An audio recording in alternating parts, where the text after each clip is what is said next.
السلام عليكم، اهلا وسهلا بكم في فيديو جديد. نبدأ بالصلاة والسلام على رسول الله. صح رمضانكم وان شاء الله كامل تكونوا بخير. وكما سمعتوا القرمشه تاع البوراك راح نديروه لكم بحشو بنين، راح نديرو بالسلق وسكالوب. الحشو هذا بنين ومفرمج، يبقى لكم طري من داخل ومقرمش من برا. وقبل ما تبداو ما تنساوش تخلوا لي جام وبارطاجيو هذا الفيديو مع صحاباتكم، وتاني اشتركوا في القناه وفعلوا زر الجرس باه كي نحط فيديو جديد يوصلكم الاشعار تاعو. دوكا نبداو مباشره بالوصفه ونقولوا بسم الله. اول حاجه في مقله درت شويه زيت وراح نضيف عليها حبه بصله مقطعه المربعات صغار وزوج تنات ثوم كنت ربيتهم. دوكا نحطهم فوق النار حتى يتقلاو، يعني يدبالوا برك شوي مش يتقلاو مليح مليح. ومن بعد راح نضيف عليهم نصف صدر دجاج كنت رحيته، واللي تقدروا تستبدلوا في بلاصتو لا فيوند يجيكم خير وخير.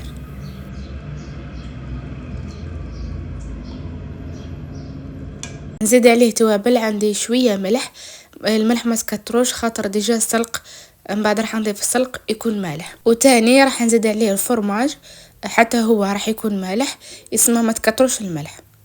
زدت عليه شويه فلفل اكحل كركم وتوابل تاع الدجاج. هذا مكان. دوكا نرجعهم فوق النار نخليهم يتقلاو مليح على نار متوسطه.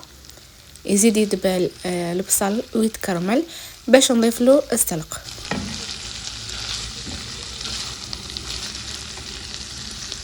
وبالنسبه للسلق عندي نص ربطه كنت قطعتها صغيره وشللتها 3 مرات في الماء، ومن بعد حطيتها في كسكس وخليتها تفور. للسلق تقدروا تفوروه وتقدروا تخليوه كيما راه، ومن بعد كي يطيب لكم هذاك الدجاج والبصل تحطوه معاه. يعني اذا نسيتوا ما فورتوش تقدروا تحطوه يطيب مع سكالوب. غطيوا عليه نقصوا عليه النار وخلوه يطيب. اصلا السلق يدبال في الساعه. انا كما شفتوا كنت فورته وخليته حتى برد باش صفيته، ومن بعد ضفته هنا على سكالوب. لازم تحصروه مليح من الماء اللي فيه لانه الحشو هذا ما لازمش يكون مشمخ.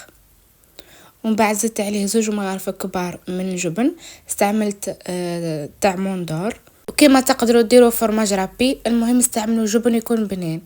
رجعت المقله فوق النار باش يدوب لي الفرماج. وهنا كاضافه كنت غليت حبه بطاطا صغيره ومن بعد ربيتها وضفتها على الخليط هذا. نتوما تحبوا تزيدوها تحبوا ما تزيدوهاش، لكم اختيار. البطاطا هي اللي تخلي البوراك تاعكم طري من داخل ومقرمش من برا. يعني البطاطا ما تشربش السوائل اللي في الحشو هذاك، تخلي لكم الحشو تاعكم طري. هذا هو السر اللي يخلي البوراك تاعكم يبقى طري من داخل. ومن بعد كي يبرد باش تروحوا تحشيو البوراك تاعكم، الحشو تاعكم ما ديروش سخون باه ما يتقطعش الورق تاع البوراك. حشيتهم بالطريقه هذه، درتهم على شكل سيجار. انتم تحبوا ديرهم مثلث مربع سيجار كيما حبيتوا. نسيت ما قلت لكمش بلي زدت عليه فرماج تاع موزاريلا. نعاود ندير معكم حبه اخرى.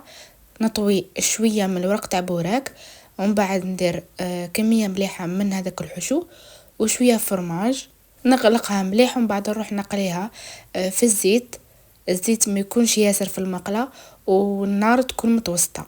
شوفوا تاني البوراك باش يقعد مقرمش ومن برا وطريه من داخل. كي تحشيوه لازم تقليوه تمتم. اذا ما عندكمش الوقت خليوه يعني على الاقل ساعه باش تروح تقليوه، مش ديروه من الصباح ومن بعد تقليوه العشيه. هكا راح يطرى من داخل وزيد يطرى من برا. هذاك الورق تاع البوراك يطراو من الحشو. ان شاء الله تكون عجبتكم الوصفه. نتلاقاو في فيديو جديد ووصفه جديده. دمتم في رعايه الله وحفظه. سلام.